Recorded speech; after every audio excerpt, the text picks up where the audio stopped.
Hopefully everybody is here for the right class, 696. My name is Hazelton. I will be your instructor for the next 15 or 16 weeks. By title, I'm a chief engineer at Booz Allen Hamilton, and we are a large federal government defense contractor here in the United States. I've been involved in security-related work, cybersecurity-related work, pretty much since 2005, 2006. I've been fortunate enough to be involved with reverse engineering pretty much that entire time in one way, shape, or form. But primarily, right, I've been reverse engineering, I've been doing cybersecurity-related things, but I've also been part of forward engineering teams. So I've been part of embedded development teams, and I have acted in developer roles and leadership roles, and have been parts of pretty significantly sized teams, up to like 20, 25, where I've been the technical lead for our work. Just a couple of high-level objectives. This class is called Reverse Software Engineering, and typically when I think of reverse engineering, I don't put the software in between, or maybe I say software reverse engineering. I think that's meant to sort of inspire, make you think about what exactly it is we're trying to achieve in this course. Ultimately, we're trying to understand how to pull apart software. We're trying to understand how it works, why it's behaving the way it is, maybe why it's flawed, trying to take advantage of flaws, of course. But ultimately, what it gets back to is what we're learning as well is the right ways and the wrong ways to build software, right? Invariably, we will come across software that it doesn't really work the way we might think it would. And so a fun part of reversing is you're trying to read and understand code that you don't have documentation for, you don't have comments, right? You don't have variable names or anything like that. And when you think you have an idea of an algorithm, you start in your mind thinking, this is how I would implement something like this, right? Or maybe you have observed something, a behavior that the software is exhibiting before you've actually looked at the code. You say, okay, well, that's got to be an algorithm that looks like X, Y, or Z. Then you go look inside of the code of itself, and it's something completely different.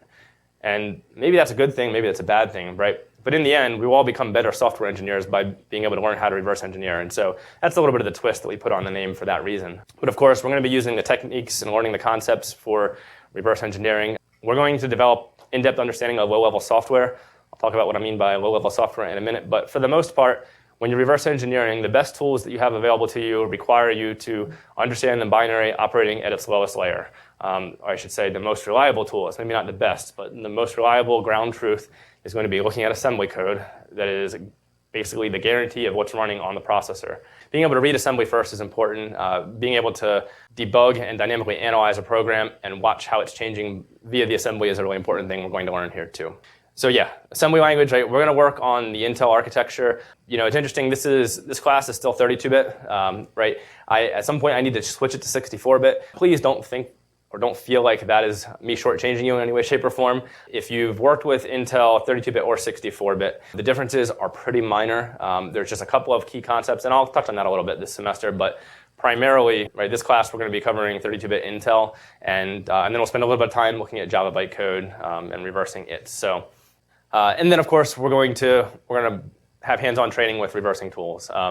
Right, there's a lot of reverse engineering tools out there, both simple and very complex. So we're going to try to cover all of the core ones that I think that you need to learn how to reverse. We're going to spend a lot of time with disassemblers. We're going to spend some time with decompilers as well. Interestingly, if you've been following what's going on in the world of reverse engineering tools, decompilers and the sophistication of decompilers and the availability has changed drastically over the last 3 or 4 years. I'm kind of like the old school, no, you need to learn how to read assembly first mindset. But I appreciate that having a decompiler readily available is going to make your job super, super easy, or much easier, I should say. But I will say that every time I've used a decompiler, I've had to go back and look at assembly and make sure either the decompiler was doing things correctly or just fill in the gaps where the decompiler messed up. And so this is something that I worry that if anybody only learns how to use a decompiler and reading pseudo C code, that you're probably missing a layer in truly understanding how to reverse. So we're going to cover a lot of assembly reading for that reason. What will you gain? Better understanding of operating systems, compilers, debuggers.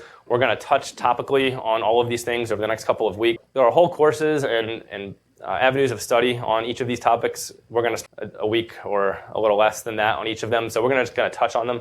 We're going to get you a better understanding of data structures and internal data structures, the way that data is organized within programs, right? Ultimately, why do we reverse engineer? Typically, it's because a piece of software is working with data that is important to somebody, and that data, we need to understand it. And we need to understand how it gets translated, how it gets ingested, how it gets communicated, right? And ultimately, under the hood, that gets to how's the data being manipulated, How is it being stored in structures in the higher level language potentially? How is it being translated through algorithms and such, right? And so we're going to get a better understanding of that. Also, some of the mechanisms that get put in place by both our compilers and linkers and then operating systems for security. Hopefully you're going to get an understanding of how all of this relates back to how software is built, why it's built in certain ways, and how we can understand it. And of course, like I mentioned a few minutes ago, right, even if you don't choose a path to computer security, you'll become a better computer scientist or programmer just because of what you've learned in this class.